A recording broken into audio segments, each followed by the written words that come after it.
Asaiji kaya, ibla moto, asaiji kaya, pegak rumah, asaiji kaya, nyo je, kemate anu nangrau, kepungo anu nangrau, bah kemah mai kedi. Asaiji senang kabeh nyambat utak bangsa ronyo kadu. Cukup menyedihkan mak. Cukup menyedihkan. Ho bangsa lun kah? Lo ulang tiga ka bengih ni kelun hana masalah. Ne caci ju tiga mitamnya, ne tenak ju hana masalah. Bahkan nepoh, silakan hak do ne. Tapi lo wajib lo pegah demi menyak selamat bangsa Aceh. Yang tukang puo sabe, yang mekak sabe, pelindung sabu.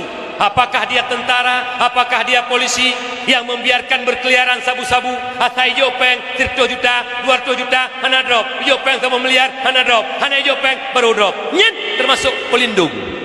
Menyuruh pelindung-pelindungnya juga pengedar, juga yang mekat. Saban leboh kelompoknya, yaitu pembunuh berdarah dingin.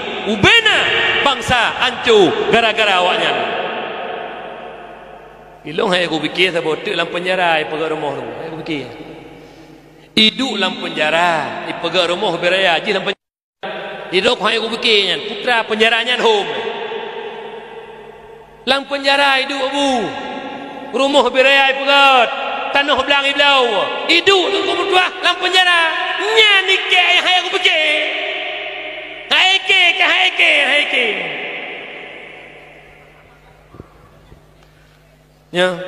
Nyai dro mak pi bersenang nana anak nembuk seputan baje laga isu motor laga iblo dupu iblo tanah bersenang ne tabat titik uroi puo tungun rakai pasal mabah bersenang ne oi bersenang tungun rakai puo bersenang ne bek ni tanyang bak abang pak bu ke panai peng bek ni tanyang asakai puo ne umut medehkan juta tanya zikir hai abang nyobu ke seputan peng napa ne peng ji pegah dah ilung rojih RM5 nak ku biar tahrim bekah dek kapuo tu neraka kelung ne tanya zikir nyomam pomornya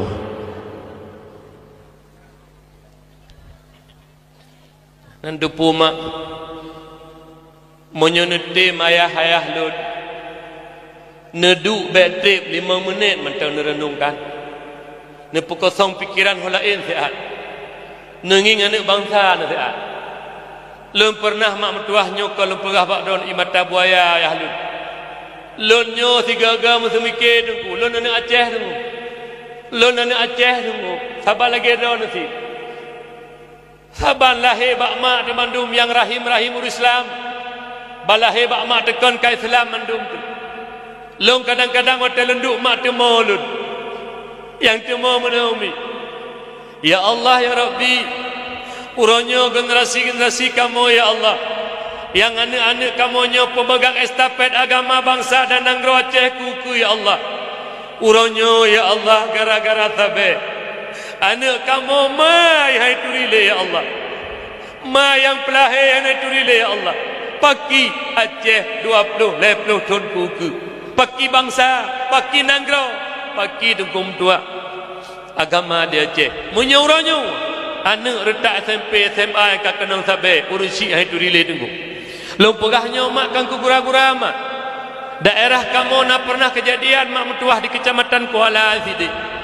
leher tuh ribe la kepeng abu bak mak inak belo sabe getepu anaknya kai mepipip sabe na urung pegah hang gebi peng mak bak wateh hana gebi peng le mak pui kun mak leher tu ribe kula kepeng hanbi nyuku koh taku yang maten depu drone handekli mak anu di kurung bulun tak kandung mak tua ton tapi susu mak dari ubut tak papa tayak jo dikula tak pelarang enggot mak waterayo taku tilake koh mak hantu mau mak nyoku bijeh Aceh kuku nyoku generasi Aceh kuku menyauronyo le abang wo sabe juk kan Aceh